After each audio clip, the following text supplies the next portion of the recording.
Morning, Scott Stearns, incident meteorologist on the Cerro Pelado fire. So today we're looking at fairly similar conditions to yesterday in terms of the winds. We are going to see a little bit of a northerly component, so generally westerly though for the most part. So kind of west-northwest wind across the fire, pushing roughly that direction. Those would be what we call a general wind, so the wind's kind of aloft above much of the terrain.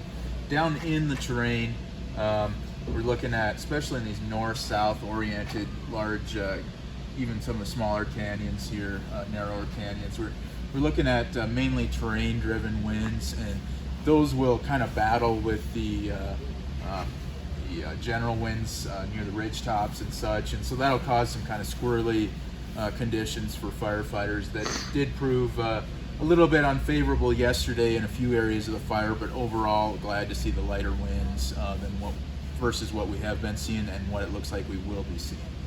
So as far as temperatures today across the incident, we're looking at roughly the mid 70s in most locations, maybe low 70s up in the high terrain. RHs will be down just barely into the single digits, so just a percentage or two lower than yesterday it looks like. And as we move into tomorrow, we're still looking, we've got that big disturbance to the west, much off to the west of us. That's going to kind of park there for a few days, it looks like. And so we'll be looking at southwesterly flow across the fire area for tomorrow. And so we do have a red flag warning in effect for those heightened wind conditions. It looks like we'll see sustained winds just under 20 miles an hour, gusts to maybe just above 35 miles per hour tomorrow.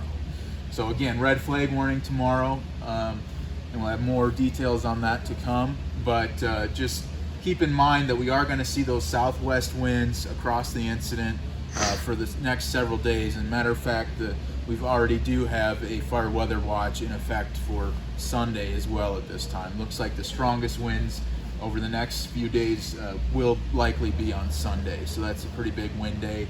And then we've got potential for critical conditions for multiple days after that. Thank you. Hey everybody, Allison Coons, fire behavior analyst. Listening to, hopefully you watched Isaac's plans and operations briefing as well.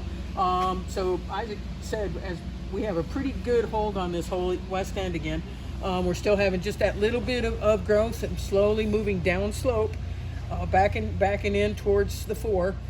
The area that the guys have been working diligently on is over here in this northeast corner, and we are not expecting a lot of fire behavior out of that because they are getting a really good black line, we call it, so there's very little smoke, very little heat in this top corner.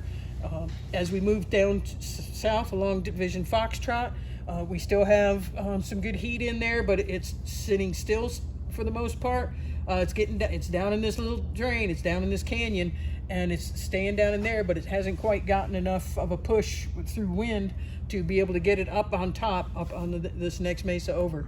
So we're still watching that. It's just going to be backing for today is what we expect. Moving down into Mike in what is now Division Oscar, same kind of situation. Here's really great examples that we've been talking. There's areas where there are a lot of fuels that will carry. And here's another example, we're seeing that is where there is vegetation that is able to be consumed by the fire. All of the rest of this is just gradually going down. A few days ago I was talking about, if you smoke meat, if you put meat in your smoker, and if you've done a good job and you cut that brisket, you can see that little smoke ring. And that is what's happening down here on that south end.